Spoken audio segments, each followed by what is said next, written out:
কলিয়াবৰত নাৰী নিৰ্যাতনৰ বিৰুদ্ধে ছাত্ৰ ছাত্ৰীৰ প্ৰতিবাদী সমদল। সামাজিক আৰু সাংস্কৃতিক অনুষ্ঠান সাৰথীৰ উদ্যোগত হাগমুঠীয়া চাহ বাগিচা গোট আছাকে ধৰি প্ৰায় 7টা দল সংগঠনৰ সহযোগত কলিয়াবৰ বামনিত প্ৰায় 400 ছাত্ৰ ছাত্ৰীয়ে 5 কিলোমিটাৰ খোজকাঢ়ি নাৰী নিৰ্যাতনৰ বিৰুদ্ধে এক বৃহৎ প্ৰতিবাদী সমদল বাহিৰ কৰে। নাৰী শক্তি জিন্দাবাদ, নাৰী সুৰক্ষা দিয়ক, নাৰীক নিৰ্যাতন কৰা দোষীক শাস্তি দিয়ক আদি বিভিন্ন শ্লোগানেৰে উত্তাল কৰি তোলে সমগ্ৰ অঞ্চল। News desk report, any express.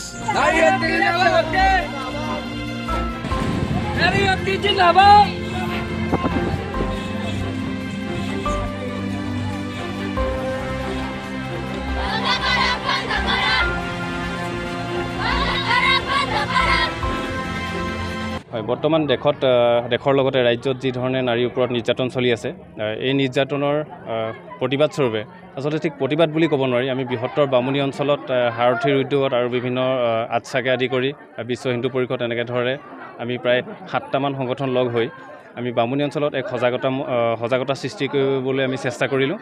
আৰু আমি এটা মেছেজ দিব খুজিছোঁ যে যি ধৰণে ৰাজ্যত এনেকুৱা ধৰণৰ ঘটনাবিলাক হৈ আছে, সেই ঘটনাবিলাক যাতে আমাৰ এই গাঁৱে ভূঞে অঞ্চলবিলাকত নহওক, আৰু এই ঘটনাবিলাকৰ লগত যিসকল দায়ী, সেই দায়ী দুষ্ট লোকসকলক চৰকাৰে এক আইন প্ৰণয়ন কৰি তেওঁলোকক কঠোৰৰ পৰা কঠোৰতম শাস্তি বিহিব লাগে, আমি এইখিনি কামনা কৰিছোঁ।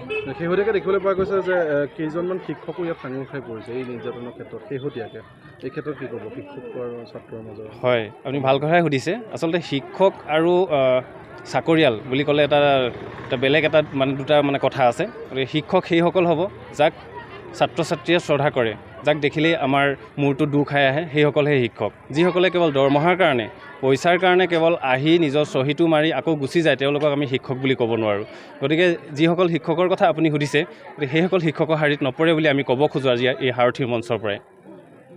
সমাজত যিটো অপশক্তি কিছুমানে নাৰী শক্তিৰ ওপৰত যিটো অত্যাচাৰ চলাইছে, সেই অত্যাচাৰৰ প্ৰতিবাদতে আজিয়ে আমাৰ এই সমদল উলিওৱা হৈছে। আৰু আমি অসমৰ প্ৰত্যেক নাৰী, ভাৰতবৰ্ষৰ প্ৰত্যেক নাৰীকে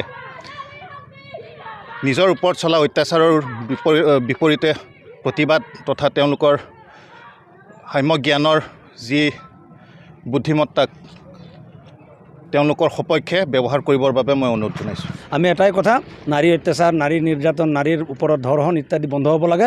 আমি ইয়াৰ জৰিয়তে আমাৰ চৰকাৰকো কঠোৰ আইন প্ৰৱৰ্তন কৰি অতি শীঘ্ৰে শাস্তি দিয়াৰ ব্যৱস্থা কৰিবৰ কাৰণে মই আপোনালোকৰ জৰিয়তে আমাৰ মুখ্যমন্ত্ৰী তথা গৃহমন্ত্ৰীক অনুৰোধ জনাইছোঁ।